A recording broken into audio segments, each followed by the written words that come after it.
الحمد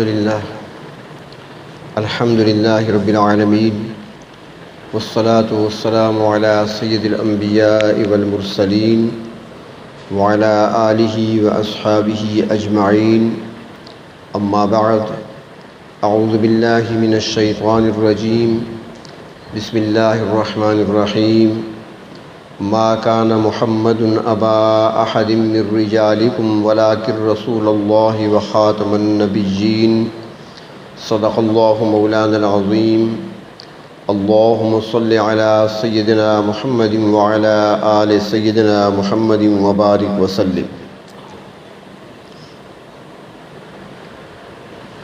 اللہ تبارک و تعالی نے اس دنیا میں دھرتی پر زمین پر انسانوں کو بھیجا ہے اپنی عبادت کے لیے، ایک خاص مقصد کے تحت انسان کی تخلیق ہوئی ہے،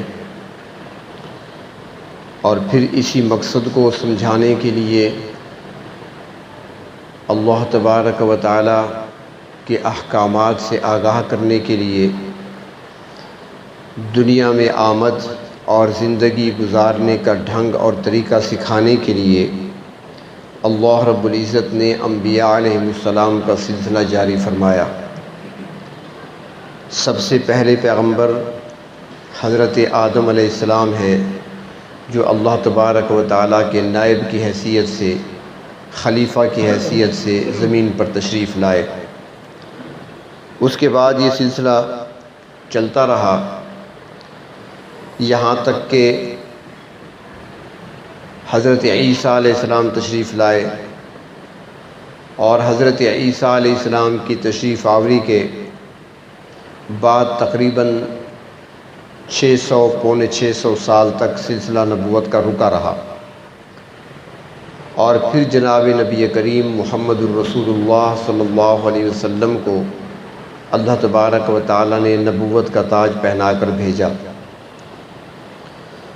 جس طرح حضرت آدم علیہ السلام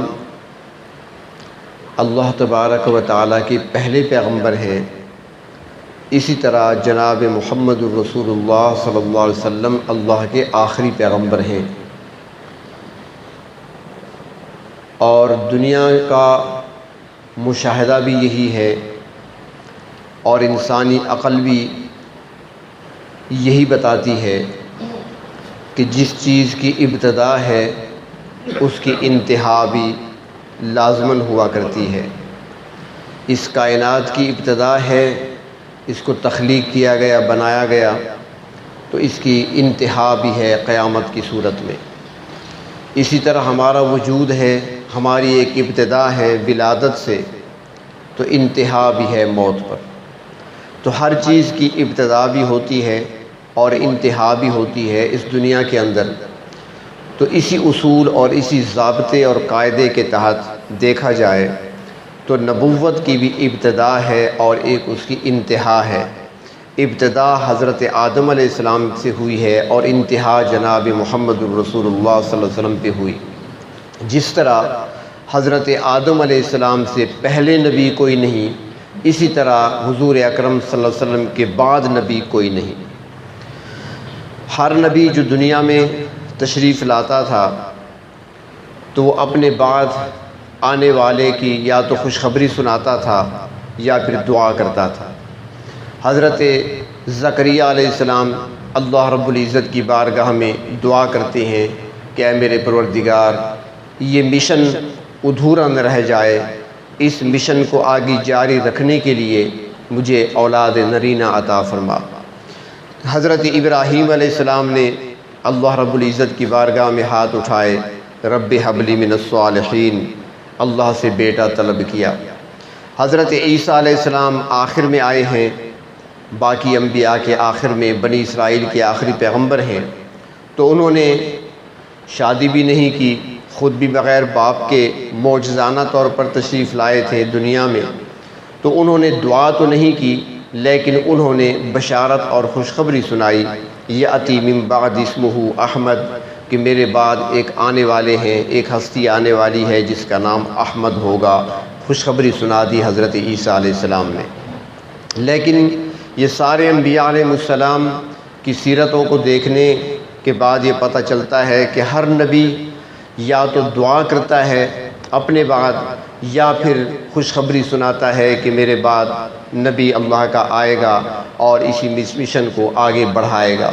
جبکہ نبی اکرم صلی اللہ علیہ وسلم کی پوری حیات طیبہ میں نہ تو آپ نے کسی کے آنے کی بشارت دی ہے اور نہ ہی آپ نے کوئی دعا فرمائی ہے، بلکہ اس معاملے میں نبی اکرم صلی اللہ علیہ وسلم بہت حساس تھے، بہت احتیاط تھی اس معاملے میں، کیونکہ یہ عقیدہ ہی ایسا ہے جس کا تعلق بنیادی عقائد کے ساتھ ہے۔ جس طرح توحید بنیادی عقیدہ ہے مسلمان کے لیے، جس طرح رسالت پر ایمان لانا بنیادی عقیدہ ہے، جس طرح اللہ کی نازل کردہ کتاب پر ایمان لانا بنیادی عقیدہ ہے، اسی طرح نبی اکرم صلی اللہ علیہ وسلم کو آخری نبی ماننا یہ بھی بنیادی عقیدہ ہے۔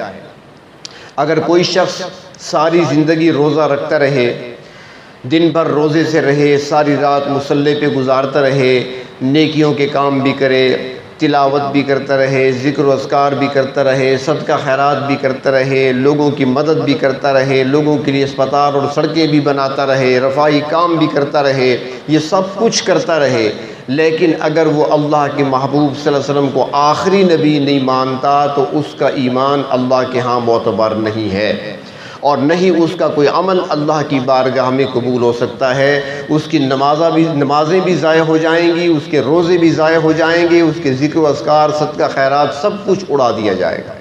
یہ اتنا اہم عقیدہ ہے، اور یہی وجہ ہے کہ اللہ تبارک و تعالیٰ نے اس عقیدے کو، یعنی نبی اکرم صلی اللہ علیہ وسلم کے آخری نبی ہونے کو قرآن کریم میں 100 مقامات پہ بیان فرمایا ہے۔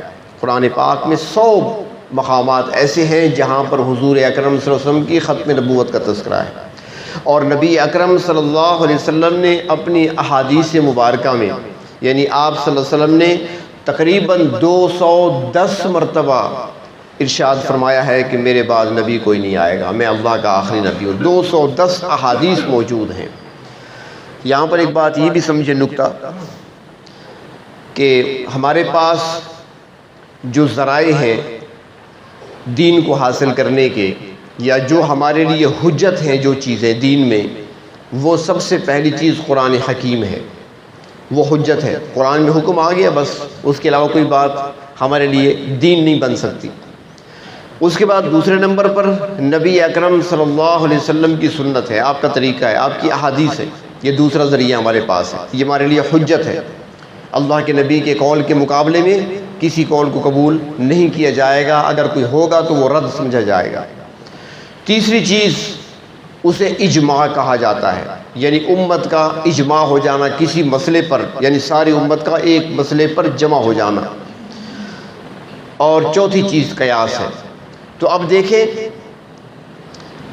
قرآن حکیم میں 100 مقامات پر بتا دیا کہ جناب محمد الرسول اللہ صلی اللہ علیہ وسلم اللہ کے آخری پیغمبر ہیں، بلکہ قرآن حکیم کے پہلے صفحے پر بتا دیا۔ قرآن کریم کا پہلا صفحہ سورۃ بقرہ جب شروع ہوتی ہے تو اللہ تبارک و تعالیٰ متقی بندوں کی صفات بیان کرتے ہیں کہ ان کی صفات کیا ہے۔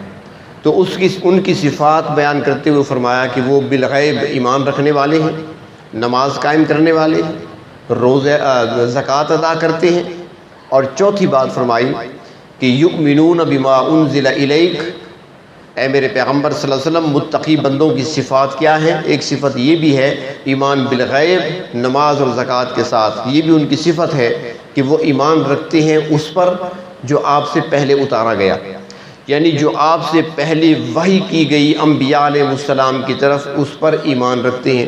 سارے مسلمانوں کا ایمان ہے، تورات اللہ کی برحق کتاب ہے، انجیل اللہ تعالیٰ کی نازل کردہ برحق کتاب ہے، زبور اللہ تعالیٰ کی برحق کتاب ہے، سارے پیغمبر اللہ تعالیٰ نے جو بھیجے 1,24,000 کم و بیش سب پر ہمارا ایمان ہے۔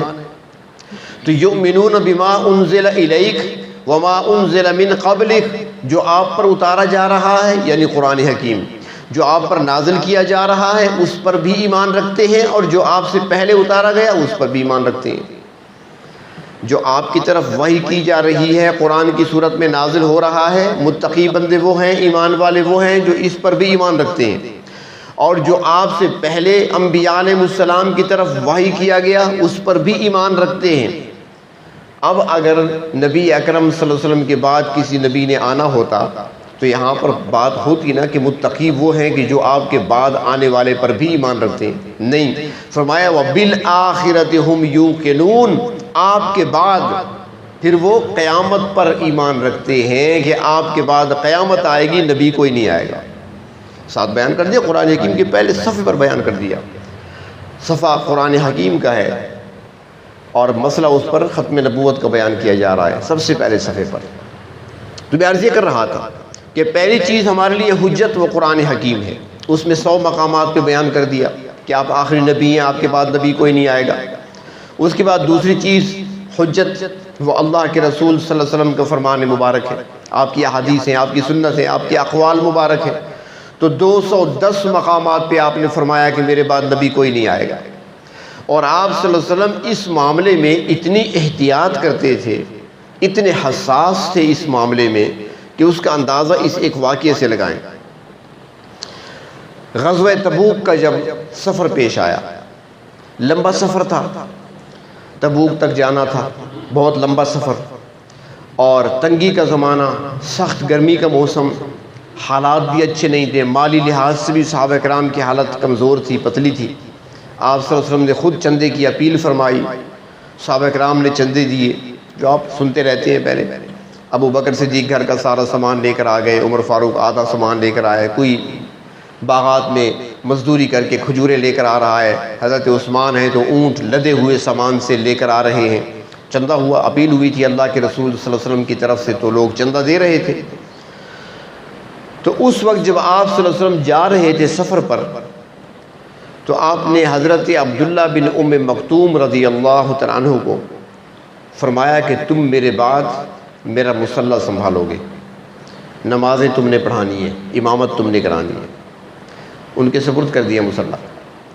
حضرت علی کو بلایا، علی ہم جا رہے ہیں تبوک کی طرف، اور تم نے یہاں مدینے میں رہنا ہے اور ہمارے خاندان کا خیال رکھنا ہے، سنبھالنا ہے۔ حضرت علی پریشان ہو گئے، وہ بہادر، وہ شیر خدا، وہ جوان، وہ شاہ سوار جنگ سے روکے جا رہے ہیں، آپ نہیں جاؤ گے؟ سارے لوگ تو جائیں اور میں نہ جاؤں؟ تو حضرت علی عرض کرتے ہیں، یا رسول اللہ صلی اللہ علیہ وسلم، یہ سارے لوگ جہاد پہ جا رہے ہیں، اللہ کے راستے میں جا رہے ہیں، اور مجھے آپ عورتوں کے پاس چھوڑ رہے ہیں؟ پیچھے تو عورتیں ہیں، معذور لوگ ہیں، یا عورتیں ہیں معذور ہیں، وہ رہ گئے، نہیں جا سکے، میں ان کے ساتھ رہوں گا؟ سرائکی میں کہتے ہیں نا، مونجھے تھی گئے۔ کچھ لفظ میں اکثر کہا کرتا ہوں ایسے ہوتے ہیں نا کہ اس کا ترجمہ ہم نہیں کر سکتے۔ اب یہ جملہ جو ہے نا، اب اس کا ترجمہ آپ اردو میں کریں لیکن وہ بنے گا نہیں۔ تو حضرت علی ذرا تھوڑے سے پریشان سے ہو گئے کہ اب میں یہاں پہ رہوں گا، سارے لوگ جہاد پہ جائیں گے۔ نبی اکرم صلی اللہ علیہ وسلم نے ان کی پریشانی کو بھانپ لیا، سمجھ گئے، علی پریشان ہو گئے۔ آپ نے فرمایا، علی کیا تم اس بات پہ خوش نہیں ہو کہ انت منی بمنزلت ہارون بموسیٰ، تم میرے لیے ایسے ہو جیسے حضرت موسیٰ علیہ السلام کے لیے ہارون تھے؟ یعنی حضرت موسیٰ علیہ السلام جب کوہ طور پہ جایا کرتے تھے، 40 دن کا اعتکاف کیا تھا، تورات لینے گئے تھے، اس کے علاوہ کہیں جاتے تھے تو ان کے پیچھے نگران جو ہوتا تھا وہ حضرت ہارون ہوا کرتے تھے، ان کے بھائی تھے، تو ان کے سپرد کرتے تھے، میری قوم کا خیال رکھنا، میں ذرا جا رہا ہوں۔ تو حضرت ہارون جو تھے وہ حضرت موسیٰ علیہ السلام کے قائم مقام تھے۔ علی کیا تم اس بات پہ راضی نہیں ہو کہ تمہارا مقام میرے پاس وہی ہو جو حضرت ہارون کا حضرت موسیٰ علیہ السلام کے پاس تھا؟ حضرت علی نے سنا تو خاموش ہو گئے، خوش ہو گئے، اچھی بات ہے، بڑا مقام ہے، بڑا مرتبہ ہے، اللہ کے نبی نے مجھے وہ مقام دیا جو حضرت موسیٰ علیہ السلام کے ہاں حضرت ہارون کا تھا۔ نبی اکرم صلی اللہ علیہ وسلم نے بات تو فرما دی، لیکن فوراً ہی آپ کو خیال آیا۔ اب سمجھیں اس عقیدے کے بارے میں اللہ کے نبی کتنے حساس ہیں، کتنی احتیاط کر رہے ہیں۔ ہو سکتا ہے بعد میں آنے والا کوئی سوچے کہ شاید نبوت کا دروازہ کھلا ہوا ہے، کیونکہ حضرت موسیٰ علیہ السلام کے بعد حضرت ہارون تو اللہ کے نبی تھے. حضرت موسیٰ علیہ السلام بھی اللہ کے نبی ہیں اور حضرت ہارون بھی اللہ کے نبی ہیں. حضرت موسیٰ علیہ السلام طور پہ چلے جاتے ہیں، جو پیچھے ہیں وہ تو اللہ کے نبی ہیں. تو اللہ کے رسول نے خود فرمایا کہ اے علی تم میرے لیے ایسے ہو جیسے موسیٰ علیہ السلام کے لیے ہارون تھے. تو وہ نبی تھے تو شاید ان کا بھی نبوت میں حصہ ہو. تو اللہ کے نبی نے فوراً جملہ فرمایا کہ انہو لا نبی بعدی، علی یہ بھی سن لے کہ میرے بعد نبی کوئی نہیں ہے. نبوت کا دروازہ بند ہے، باقی محبتیں ہوں گی، سب کچھ ہوگا، اور میرے قائم مقام بنو گے تم جیسے حضرت ہارون بنا کرتے تھے موسیٰ علیہ السلام کے. لیکن وہ نبی تھے، لیکن یہاں پہ کوئی نہ سوچے اس لیے کہ میرے بعد نبی کوئی نہیں آئے گا. اتنے حساس تھے اللہ کے نبی صلی اللہ علیہ وسلم اس معاملے میں، اتنی احتیاط کیا کرتے. تو میں عرض کر رہا تھا کہ پہلی چیز ہمارے پاس وہ قرآن کریم ہے، حجت ہے ہمارے لیے. دوسری چیز وہ حدیث مبارکہ ہے، نبی اکرم صلی اللہ علیہ وسلم کے فرامین مبارکہ ہے. اور تیسری چیز اجماع ہے، امت کا کسی بات پر متفق ہو جانا. تو اب دیکھتے ہیں تیسری چیز اجماع میں.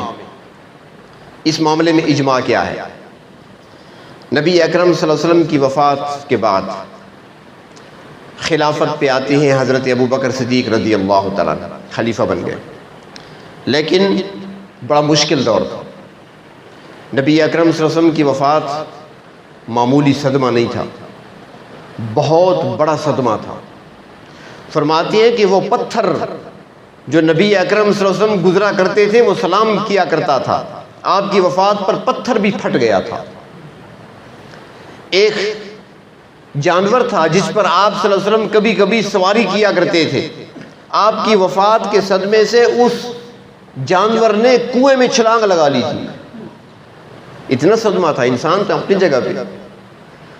حضرت انس فرماتے ہیں کہ جب آپ مدینے میں آئے تھے 10 سال پہلے تشریف آوری ہوئی تھی، ہجرت کر کے آئے تھے، مدینہ روشن ہو گیا تھا. جس دن وفات ہوئی مدینہ تاریک ہو گیا. حضرت عمر جیسی شخصیت جو کسی کے آگے کبھی جھکنے والے نہیں تھے، ڈرنے والے نہیں تھے، بہادر تھے، شجاع تھے، دلیر تھے، جب نبی اکرم صلی اللہ علیہ وسلم کی وفات کی خبر سنی تو ان کو بھی سمجھ نہیں آ رہی تھی میں کیا کروں، کیا ہو رہا ہے. آخر تلوار نکال کر آ گئے مسجد میں، خبردار میں نے سن لیا کسی نے کہہ دیا کہ حضور کی وفات ہو گئی، میں سر قلم کر دوں گا.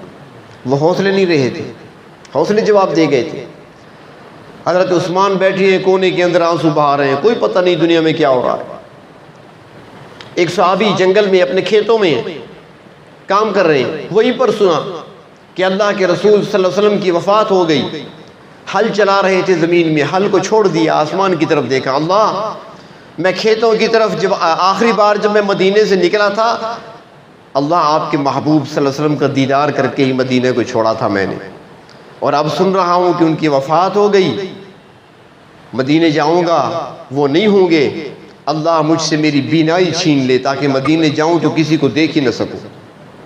ایسی دل سے دعا مانگی کہ بینائی چلی گئی فوراً. بہت بڑا صدمہ تھا. اور دوسری طرف خطرات تھے. ایک طرف روم دستک دے رہا ہے اسلامی سرحد کے دروازے پر، تیسری طرف یہود جن کو نکالا گیا تھا وہ سازشیں کر رہے تھے، تیسری طرف نئے لوگ تھے، نئے قبائل جو اسلام میں ابھی بھی داخل ہوئے تھے، ان کی طرف سے خطرات تھے. کچھ تو وہ تھے جو ارتداد کی طرف چلے گئے تھے، کچھ لوگ وہ تھے جنہوں نے زکوٰۃ دینے کا انکار کر دیا تھا، ہم بیت المال میں زکوٰۃ جمع نہیں کرائیں گے. ان حالات میں ابو بکر صدیق خلیفہ بنے ہیں. آسان نہیں تھا، پھولوں کی سیج نہیں تھی. تو اس موقع پر ایک فتنہ اور بھی تھا جو مسیلمہ کذاب کی صورت میں تھا. مسیلمہ کذاب یمن کے علاقے سے تعلق رکھتا تھا اور اس نے نبوت کا دعویٰ کر دیا تھا اور اپنے ساتھ اپنے کچھ لوگ بھی جمع کر لیے تھے. تو اب اس موقع پر جب حضرت ابوبکر صدیق نے فرمایا کہ کارروائی ہم نے سب کے خلاف کرنی ہے، جو ارتداد کا شکار ہوئے ہیں ان کے خلاف بھی جنگ لڑی جائے گی، جو زکوٰۃ کا انکار کر رہے ہیں ان کے خلاف بھی جنگ لڑی جائے گی، مسیلمہ کذاب کے خلاف بھی جنگ لڑی جائے گی۔ تو یہاں پر مانعین زکوٰۃ جو تھے، منکرین زکوٰۃ جو تھے، ان کے خلاف جب حضرت ابوبکر صدیق نے فیصلہ کیا جنگ کرنے کا، تو صحابہ کرام میں اختلاف رائے ہوا کہ ان کے خلاف کیوں جنگ کرتی ہیں، کوئی اور طریقہ اختیار کر لیا جائے۔ اختلاف رائے ہوا، بعد میں متفق ہو گئے تھے، ابتداء میں اختلاف ہوا۔ لیکن مسیلمہ کذاب جس نے نبوت کا جھوٹا دعویٰ کیا تھا، اس کے خلاف جب ابو بکر صدیق رضی اللہ تعالیٰ عنہ لشکر بھیج رہے تھے یمامہ کی طرف، قریب نہیں تھا، مدینہ سے 1300 کلومیٹر دور ہے یمامہ۔ یہ آج کل جو ریاض ہے نا، دارالخلافہ ہے سعودی عرب کا، یہ بھی یمامہ کا حصہ ہے۔ اس کے تھوڑا آگے فاصلے پر 100 کلومیٹر کے فاصلے پر وہ میدان ہے جہاں پر جنگ ہوئی تھی۔ تو حضرت ابوبکر صدیق رضی اللہ تعالیٰ عنہ نے ختم نبوت کے منکرین کے خلاف جو لشکر بھیجا، یہ ایسا لشکر تھا کہ پورے صحابہ کرام میں سے کسی نے اختلاف نہیں کیا، سارے متفق تھے کہ یہ کام ضروری ہے، ہونا چاہیے۔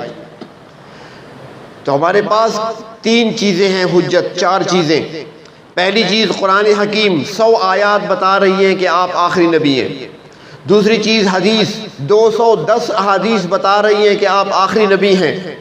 اور تیسری چیز اجماع امت، اور نبی اکرم صلی اللہ علیہ وسلم کے بعد سب سے پہلا اس امت کا جس بات پر اجماع ہوا ہے وہ ختم نبوت کے منکرین کے خلاف جہاد پہ ہوا ہے، سب سے پہلا اجماع۔ اس کے بعد باقی مسائل پہ اجماع ہوتا رہا۔ اور یہ بھی عرض کروں کہ یہ اجماع جو ہے یہ بھی دلیل ہے نبی اکرم صلی اللہ علیہ وسلم کے ختم نبوت کی۔ یہ کسی امت کو نہیں ملا تھا، اجماع کسی امت کو نہیں ملا۔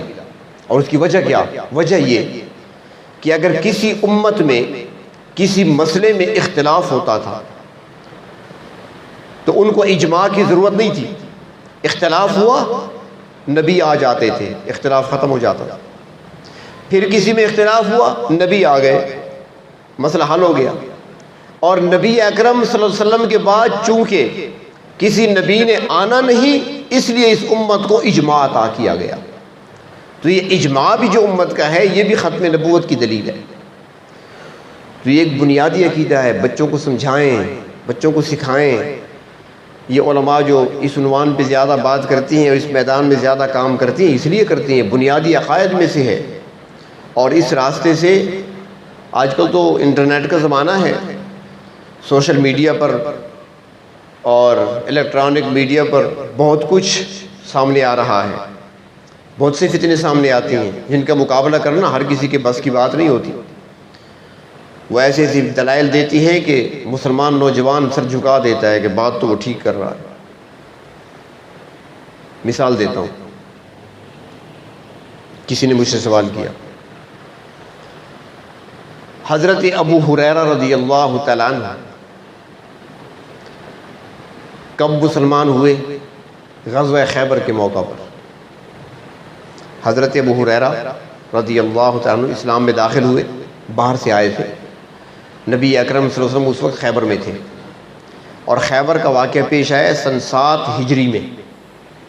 اس کے بعد نبی اکرم صلی اللہ علیہ وسلم دنیا میں رہے ہیں تقریباً 3 سال یا 3.5 سال۔ 7 ہجری میں غزوہ خیبر ہوا۔ حضرت ابوبکر صدیق کا بھی ایمان لائے۔ جب آپ صلی اللہ علیہ وسلم کو نبوت کا تاج پہنایا گیا اسی وقت ایمان لے آئے۔ تو ابوبکر صدیق رضی اللہ تعالیٰ عنہ کی رفاقت کتنی ہے نبی اکرم صلی اللہ علیہ وسلم کے ساتھ؟ 23 سال، 23۔ حضرت عمر فاروق رضی اللہ تعالیٰ عنہ ایمان لائے، ان کی رفاقت کتنی ہے نبی اکرم صلی اللہ علیہ وسلم کے ساتھ؟ 19 سال۔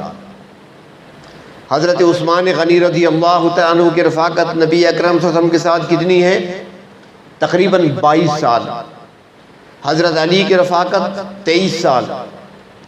لیکن احادیث کی کتابیں اٹھا کر دیکھیں، حضرت ابوبکر صدیق سے احادیث مروی نہیں ہے اتنی، نہ عمر فاروق سے، نہ عثمان غنی سے۔ جہاں دیکھیں گے عن ابی ہریرہ رضی اللہ تعالیٰ عنہ، عن ابی ہریرہ رضی اللہ تعالیٰ عنہ، ابو ہریرہ سے روایت ہے، ابو ہریرہ سے روایت ہے، جنہوں نے ٹوٹل 2-2.5 سال گزارے ہیں، 3 سال گزارے ہیں، ان سے اتنی روایات، باقی صحابہ سے کیوں نہیں؟ تو یہاں پر وہ کہتی ہیں کہ دیکھو بھئی خود اندازہ لگاؤ، ایک آدمی 23 سال گزارتا ہے، اس کے پاس تو اتنی احادیث نہیں ہے، جس نے 2.5-3 سال گزارے اس کے پاس اتنی احادیث آ گئی، اب کیا خیال ہے تمہارا وہ سچی ہوں گی؟ تو مسلمان نوجوان سنتا ہے، وہ کہتے ہیں ہاں بات تو اس کی ٹھیک ہے، اگر زیادہ روایات ہوتی تو ابوبکر صدیق سے ہوتی، وہ چند ایک روایتیں ہیں، حضرت عمر سے چند ایک روایتیں ہیں، اور حضرت ابو ہریرہ سے اتنی احادیث مروی ہیں، 5000 سے زیادہ حدیثیں حضرت ابو ہریرہ سے، بخاری میں، مسلم میں، ترمذی میں، ابو داؤد میں، ہر حدیث کی کتاب میں دیکھیں عن ابی ہریرہ۔ نوجوان پریشان ہو جاتا ہے، مولوی نہیں ہوتا پریشان، یہ بھی فکر رہے ہیں الحمدللہ۔ اللہ تبارک و تعالیٰ نے ان حضرات سے کام لیا ہے اور ان کو اللہ تعالیٰ نے منتخب فرمایا، اللہ تعالیٰ ان سے کام لے رہے ہیں، اس لیے کہتے ہیں علماء کی قدر کرو۔ آج جو دین بچا ہوا ہے یہ علماء کی برکتوں سے بچا ہوا ہے، جو ان کو منہ توڑ جواب دے کر خاموش کرا دیتے ہیں۔ تو اس میں جواب یہ ہے کہ سب سے پہلی بات یہ ہے کہ جو مکی دور تھا، 13 سالہ مکی دور، اس میں احکام زیادہ نازل نہیں ہوئے تھے، زیادہ مسائل نہیں تھے، نبی اکرم صلی اللہ علیہ وسلم خود دار ارقم میں ہوا کرتے تھے، اور پھر 3 سال تک شعب ابی طالب میں قید رہے ہیں، وہ حالات اور تھے۔ احکام جو نازل ہوئے ہیں وہ آخری دور میں نازل ہوئے ہیں، مسائل جو بنے ہیں وہ آخری دور میں ہیں۔ نمازیں تو تھی، ترتیب نہیں تھی، ترتیب مدینے میں ہوئی ہے۔ زکوٰۃ تھی، واجب ہے، کتنی دینی ہے جو دے دو، اس کی ترتیب اور نصاب یہ مدنی زندگی میں ہوا۔ رمضان کے روزے مدنی زندگی میں آئے، جب احکام آئے تو پھر مسائل بھی تو بعد میں پیدا ہوئے۔ اور پھر جب آپ صلی اللہ علیہ وسلم تشریف لائے ہجرت فرما کر مدینہ منورہ، تو مدینہ منورہ کے ابتدائی جو 7 سال ہیں یہ کن حالات میں گزرے ہیں؟ 27 تو وہ جنگیں ہیں جو اللہ کے رسول صلی اللہ علیہ وسلم نے خود لڑی ہیں، اس چھوٹے سے عرصے کے اندر 27 جنگیں، اور 80 کے قریب وہ جنگیں ہیں جن میں آپ نے لشکر بھیجے ہیں۔ غزوہ خیبر کے بعد کچھ سکون ہو گیا تھا، اطمینان ہو گیا تھا، اس وقت احکام اور مسائل زیادہ چلے تھے، اور پھر جب مسائل زیادہ چلے، بیان ہونے لگے، تو اس وقت اس کا جواب حضرت ابو ہریرہ خود دیتے ہیں۔ وہ فرماتے ہیں کہ جب میں اسلام لایا، میں آ گیا مسجد نبوی میں، تو اللہ کے نبی صلی اللہ علیہ وسلم کی دامت کے ساتھ چمٹ گیا۔ جو مہاجرین تھے ان کے کاروبار تھے، وہ بازار چلے جاتے پہلا ٹائم۔ حضرت ابوبکر صدیق بھی تاجر تھے، تجارت کیا کرتے تھے، باقی حضرات بھی تاجر تھے، تجارت کرتے تھے۔ عبد الرحمن بن عوف بہت بڑے تاجر تھے، تو تجارت تو بازار میں ہوتی ہے، منڈی میں ہوتی ہے، چلے جاتے تھے۔ اور فرمایا کہ جو انصار تھے مدینے کے لوگ، ان کے باغات تھے اور کھیتیاں تھیں، وہ وہاں چلے جاتے تھے، پچھلا ٹائم آتے تھے۔ اور فرمایا میرا تو کوئی کام ہی نہیں تھا، میں تو اللہ کے نبی کی مجلس میں بیٹھا رہتا تھا، میرا تو کام ہی یہی تھا، بس جو آپ کو کرتے دیکھوں اس کو نوٹ کر لوں۔ اور پھر فرمایا کہ دوسری چیز جو ہے وہ یہ ہوئی تھی کہ حضرت ابو ہریرہ نبی اکرم صلی اللہ علیہ وسلم کی خدمت میں حاضر ہوئے، آ کر بیٹھ گئے، حضور میں سنتا ہوں لیکن بھول جاتا ہوں، سنتا تو ہوں بھول جاتا ہوں۔ آپ نے فرمایا کہ چادر بچھاؤ۔ حضرت ابو ہریرہ نے اپنی چادر ایسے بچھائی، اللہ کے محبوب صلی اللہ علیہ وسلم نے ایسے، سرائکی میں لپ کہتے ہیں نا، ایسے دونوں ہاتھ ایسے اٹھائے اور ایسے ڈال دیے، فرمایا لپیٹو، اسے لپیٹ لیا، فرمایا سینے سے لگا، سینے سے لگا لیا۔ ابو ہریرہ کہتے ہیں اس کے بعد میں کبھی کوئی بات بھولا ہی نہیں۔ اب بتائیں، اب یہ چیزیں ابو ہریرہ کو ملی ہیں، باقی کسی کے حصے میں نہیں آئیں۔ ہر وقت خدمت پہ رہنا، وقت تھوڑا ہے لیکن مسلسل ساتھ رہے ہیں، ہر بات کو نوٹ کیا اور ہر کلام کو سنا ہے، اور پھر محفوظ کرنے کے لیے اللہ کے محبوب سے وہ چیز لے لی اپنے سینے میں جو کوئی اور نہ لے سکا۔ تو اس لیے حضرت ابو ہریرہ سے روایات زیادہ ہے۔ یہ میں نے ایک مثال عرض کر دی ہے کہ اس طریقے سے ذہن خراب کرنے کی کوشش کی جاتی ہے، اس طرح کے سوالات کر کے لوگ پریشان ہو جاتے ہیں کہ واقعی بات تو ٹھیک کر رہا ہے، ٹھیک نہیں ہوتی، لیکن وہ دماغ خراب کرتا ہے چونکہ اپنے پاس دلائل نہیں ہوتے۔ تو اس لیے عقیدہ ختم نبوت جو ہے یہ ہماری بنیادی عقائد میں سے ہے، اور اس سلسلے میں اللہ کے محبوب صلی اللہ علیہ وسلم کے بعد کئی ایسے بدبخت آئے جنہوں نے نبوت کا دعویٰ کیا. اللہ کے نبی نے تو واضح فرما دیا تھا کہ نبوت کا دروازہ بند ہے، کوئی نبی نیا پیدا نہیں ہوگا. لیکن یہاں پر یہ جملہ ایک یاد رکھیں، کوئی نبی پیدا نہیں ہوگا، جو پہلے پیدا ہو چکا ہے وہ آئے گا. حضرت عیسیٰ علیہ السلام نے آنا ہے، یہ بھی ہمارا عقیدہ ہے. قرب قیامت عیسیٰ علیہ السلام نے آنا ہے، لیکن آئیں گے وہ امتی بن کر. نبوت تو ملی تھی نا ان کو، نبی تو وہ ہیں، لیکن اب بحیثیت نبی کے نہیں آئیں گے، بحیثیت امتی کے آئیں گے. انجیل نہیں پڑھائیں گے، قرآن پڑھائیں گے. فیصلے انجیل کے مطابق نہیں کریں گے، قرآن و حدیث کے مطابق کریں گے. تو نیا نبی کوئی نہیں آئے گا، نبی پیدا کوئی نہیں ہوگا. نبی اکرم صلی اللہ علیہ وسلم کے بعد کئی ایسے آئے، انہوں نے دعوے کیے، جھوٹے دعوے کیے، لیکن ہمیشہ امت نے ان کا مقابلہ کیا ہے، کیونکہ بنیادی عقیدہ ہے. ہر دور میں مقابلہ کیا گیا. حضرت ابوبکر صدیق رضی اللہ تعالیٰ عنہ کے دور خلافت سے ہی یہ مقابلہ شروع ہے، اور پھر وقت چلتے چلتے ہمارے اسی ہندوستان میں، مشترکہ ہندوستان میں، پاکستان بننے سے پہلے ایک شخص نے، نام جس کا غلام احمد تھا، قادیان کا رہنے والا تھا، اس نے دعویٰ نبوت کا کیا. اور پھر اس نے بہت ساری باتیں کی ہیں، تفصیل کا وقت تو نہیں ہے، بہت ساری. عقل سے فارغ تھا، انتہائی درجے کا جھوٹا، انتہائی درجے کا دھوکے باز، انتہا درجے کا شہوت پرست. فلاں شخص مرے گا اور اس کی بیوی سے میں نکاح کروں گا، یہ اس کا دعویٰ تھا. وہ مرے گا، مر جائے گا، اس کی بیوی میرے نکاح میں آئے. شریف لوگ ہیں کہ یہ کام ہوتے ہیں. عقل کا حال یہ تھا کہ خود ہی کہا کہ میں ایک جیب میں اپنے پاس گڑ کی ڈلی رکھتا ہوں، بڑا شوقین تھا گڑ کھانے کا، اور پیشاب چونکہ زیادہ آتا تھا تو کہتا ہے کہ میں کوٹ کی دوسری جیب میں مٹی کا ڈھیلا بھی رکھتا ہوں. اس زمانے میں ٹیشو پیپر نہیں ہوتے تھے نا، مٹی کے ڈھیلے استعمال ہوتے تھے. پانی تو ہر جگہ نہیں ہوتا، چلتے ہوئے جب پیشاب کا دباؤ زیادہ بڑا تو نالی پر بیٹھ گیا تو مٹی کا ڈھیلا استعمال کر لیتا. تو وہ خود کہتا ہے کہ کبھی کبھی بھول جاتا ہوں، مٹی کھا لیتا ہوں، گڑ سے استنجا کرتا ہوں.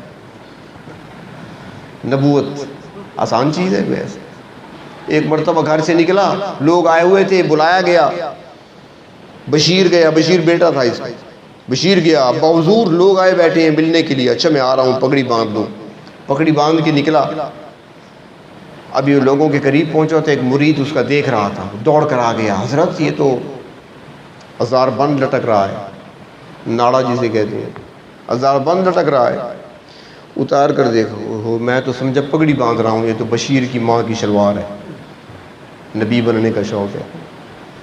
بوٹ پہنتا تھا، دایاں بوٹ بائیں پاؤں میں، بایاں دائیں میں. عقل کا ایسا تھا. اور لائٹ بھی ایک ہی تھی، ایک لائٹ. دجال کی بھی ایک ہوگی، اس کی بھی ایک تھی. نبی حسین ہوتے ہیں. نبوت کے بارے میں ایک دو باتیں یاد رکھیں. پہلی بات، نبوت انتخاب خدا کا ہے. کوئی شخص محنت سے، مشقت سے، ریاضت سے، عبادت سے، مصلی پہ کھڑے ہونے سے، تسبیحات پڑھنے سے، صدقہ خیرات کرنے سے، بیت اللہ کا طواف کرنے سے نبی نہیں بن سکتا. نبوت انتخاب خداوندی ہے. نبوت کے لیے اللہ نے کوئی کالج یونیورسٹی نہیں بنائی کہ یہاں سے جو پڑھے گا نبی بن کر نکلے گا، کوئی نہیں. پہلی بات، انتخاب اللہ کا ہوتا ہے. جن کا انتخاب اللہ نے کرنا تھا کر لیا. دوسری چیز، جو نبی ہوتے ہیں وہ براہ راست اللہ کے شاگرد ہوتے ہیں. نبی، کوئی بھی نبی دنیا میں کبھی کسی کا شاگرد نہیں رہا. استاد کیا کرتے ہو، ایک کان پکڑ، سوٹیاں کہاں مارتے ہیں، سب نے کھائی ہوئی ہیں، سوٹیاں کہاں مارتے ہیں. اب وہ نبی ہوگا؟ پھر وہ اپنے استاد سے آ کر کہے گا مجھ پر ایمان لے آؤ، وہ کہ کل میں سوٹیاں تمہیں کہاں مارا کرتا تھا. نبی کسی کے شاگرد نہیں ہوتے، براہ راست اللہ تعالیٰ کے شاگرد ہوتے. ہاں یہاں بھی ایک دلیل عرض کر دوں. حضرت عیسیٰ علیہ السلام تشریف لائیں گے، زمین پر آئیں گے.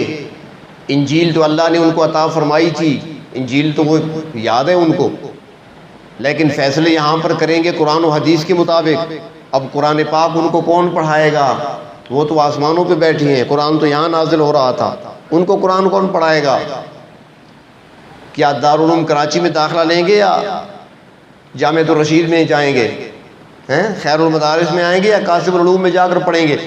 قرآن کس سے پڑھیں گے؟ حدیث کس سے پڑھیں گے؟ کون پڑھائے گا؟ ایک سوال پیدا ہو سکتا ہے.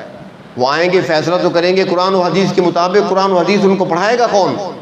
کہاں سے پڑھیں گے؟ اللہ تعالیٰ نے جواب اس کا پہلے سے دے دیا. اللہ تعالیٰ فرماتے ہیں قرآن حکیم میں عیسیٰ علیہ السلام کے بارے میں وَيُعَلِّمُهُ الْكِتَابَ وَالْحِكْمَةَ، اللہ تبارک و تعالیٰ ان کو علم دے گا کتاب کا بھی اور حکمت کا بھی. کتاب کیا ہے؟ قرآن پاک ہی ہے. قرآن کے پہلے صفحے پر ہے ذالک الکتاب، الکتاب سے مراد قرآن ہے، اور حکمت سے مراد سنت ہے، حدیث ہے. تو اللہ فرماتے ہیں کہ ہم جب بھیجیں گے وہ قرآن کا بھی حافظ، اپنا حافظ بھی ہوگا، مفسر بھی ہوگا. زمین پر آئے گا تو حدیث کا محدث بھی ہوگا. اللہ تعالیٰ خود پڑھا کر بھیجیں گے، کسی سے پڑھے گا نہیں. وہ نبی کسی کا شاگرد نہیں ہوتا، براہ راست اللہ سے علوم حاصل کرتے ہیں. اور مرزا یہاں پر پڑھتا رہا، 8ویں جماعت میں فیل ہوا تھا، 8ویں کلاس میں فیل ہو گیا تھا، پھر بابو بھرتی ہو گیا تھا. تیسری بات، نبی حسین ہوتے ہیں. نبی حسین ہوتے ہیں. نبی کو دیکھ کر لوگ، نبی کے چہرے کو دیکھا نہیں جا سکتا، ہر آدمی دیکھ ہی نہیں سکتا. حضرت یونس علیہ السلام کشتی میں جا رہے تھے نا، حضرت یونس علیہ السلام کشتی میں جا رہے تھے قوم سے ناراض ہو کر. تو اس موقع پر جب کشتی ڈولنے لگی یا بھنور میں پھنسی، کشتی کا ملاح کہتا ہے لگتا ہے کوئی بندہ اس سواریوں میں سے ایسا بھی ہے جو اپنے آقا سے بھاگ کر آیا ہے، لہٰذا اس کو ہم کشتی سے اتاریں گے، پانی میں ڈالیں گے تاکہ باقی لوگ تو بچ جائیں، ایک کی وجہ سے ساری کشتی ڈوب جائے گی. تو اب کیسے پتہ چلے گا؟ ان کا کوڑا ڈالتے ہیں. جب کوڑا ڈالا گیا، قرآن کریم کے اندر واقعہ ہے یونس علیہ السلام کا، تفاسیر کو اٹھا کر دیکھیں. کوڑا ڈالا گیا، حضرت یونس کا نام نکلا، کہنے لگے یہی ہے ڈالو. جب دیکھا چہرہ، کہا نہیں یہ نہیں ہو سکتا، یہ اتنا حسین چہرہ، یہ ایسا نہیں ہو سکتا، دوبارہ کوڑا ڈالو. دوبارہ ڈالا گیا، پھر یونس کا نام نکلا، پھر چہرے کو دیکھ کر نظریں جھکا دی، یہ نہیں ہو سکتا. نبی حسین ہوتے ہیں. حضرت موسیٰ علیہ السلام جا رہے تھے حضرت خضر کے ساتھ کشتی میں، قرآن حکیم میں سورۃ کہف کے اندر واقعہ ہے. جب کشتی پہ سوار ہوئے، قرآن کہتا ہے کہ کشتی والوں نے کرایہ نہیں لیا، کہ ان حسین چہرے والوں سے ہم کیسے کرایہ لیں. نبی حسین ہوتے ہیں. اور یہ کیسے؟ ایک آنکھ نہیں ہے، شکل دیکھیں بچے ڈر جائیں گے. تصویر کبھی دیکھ لیں، نیٹ پہ پڑھی ہیں تصویریں، اس دیکھ کر ڈر آتا ہے، خوف آتا ہے. تو اس شخص نے نبوت کا دعویٰ کیا اور بہت سارے اسلامی عقائد کو بگاڑنے کی کوشش کی، ہمارے بنیادی عقائد کو بگاڑنے کی کوشش کی. نبی اکرم صلی اللہ علیہ وسلم نے ارشاد فرمایا تھا کہ نبوت کا دروازہ تو بند ہو گیا، نبوت نہیں ہو گیا، لیکن الجہاد ماضٍ الی یوم القیامہ، قیامت تک جہاد باقی رہے گا. نبوت ختم، جہاد باقی. یہ بدبخت آیا انگریز کی حمایت میں، اس نے کہا نبوت جاری، جہاد ختم. الٹ کر دیا اس نے کہا جہاد کی ضرورت نہیں ہے اب، کہ انگریز کے خلاف لڑنا اور جہاد کرنا یہ نہیں، کیونکہ لائے وہی تھے نا، انگریز اس کو لائے تھے. پہلے تو بڑی کوشش کی انہوں نے جہاد ختم کرنے کی، نہ کر سکے، اس کے ذریعے سے کوشش کی. تو اس نے آ کر کہا کہ جہاد کی ضرورت نہیں ہے، نبوت کو جاری کر دیا، جہاد کو ختم کر دیا. حضرت عیسیٰ علیہ السلام کے بارے میں وہ کہتا ہے کہ عیسیٰ علیہ السلام کی وفات ہو گئی، اور پھر ساتھ بدبخت یہ بھی کہتا ہے کہ ان کی قبر کشمیر میں ہے. عیسیٰ علیہ السلام کی قبر کشمیر میں ہے، کہاں پہ ہے کوئی پتہ نہیں. حالانکہ حضرت عیسیٰ علیہ السلام زندہ حیات ہیں، آسمانوں پہ ہیں. بہرحال ایک لمبی چوڑی داستان ہے اس بدبخت کی. تو اس نے ایک بہت بڑا فتنہ کھڑا کیا، اور آج بھی یہ فتنہ اپنے زوروں پہ ہے، اور موجودہ الیکٹرانک میڈیا نے ان کو مزید موقع دے دیا پھلنے پھولنے کا. تو ستمبر کا مہینہ تھا جب دنیا میں اس دھرتی پر سارے مسلمانوں کا متفق عقیدہ، اجماعی عقیدہ، ساری امت کا اس پر اجماع ہے، چاہے وہ شافعی ہیں، مالکی ہیں، حنبلی ہیں، جو بھی ہیں، اہل حدیث ہیں، جتنے بھی ہیں، تمام اس بات پر متفق ہیں۔ ہزاروں مسائل میں اختلاف ہوتے ہیں، لیکن اس بات پر سارے متفق ہیں کہ جناب نبی کریم صلی اللہ علیہ وسلم اللہ کے آخری پیغمبر ہیں، ان کے بعد نبی کوئی نہیں، جو بھی آئے گا دعویٰ کرے گا جھوٹا ہوگا، کذاب ہوگا، دجال ہوگا، نبی نہیں آ سکتا، سب متفق ہیں۔ تو یہ اجماعی عقیدہ ہے، لیکن اس دھرتی میں، اس دھرتی پر، اس زمین پر سب سے پہلے پاکستان کی قومی اسمبلی سے مسلمانوں کے اجماعی عقیدے کو بطور قانون کے منظور کیا گیا کہ نبوت کا دعویٰ کرنے والا مرزا کافر ہے، اور جو بھی اللہ کے محبوب صلی اللہ علیہ وسلم کے بعد کسی کو نبی مان کر اس پر ایمان لائے گا وہ بھی کافر ہوگا۔ اجماعی عقیدہ تو چلا آ رہا ہے 1400 سال سے، لیکن اس اجماعی عقیدے کو جو قانونی حیثیت حاصل ہوئی ہے وہ پاکستان میں حاصل ہوئی ہے۔ سب سے پہلے پاکستان کی اسمبلی سے یہ پاس ہوا، ذوالفقار علی بھٹو وزیر اعظم تھے اس زمانے میں۔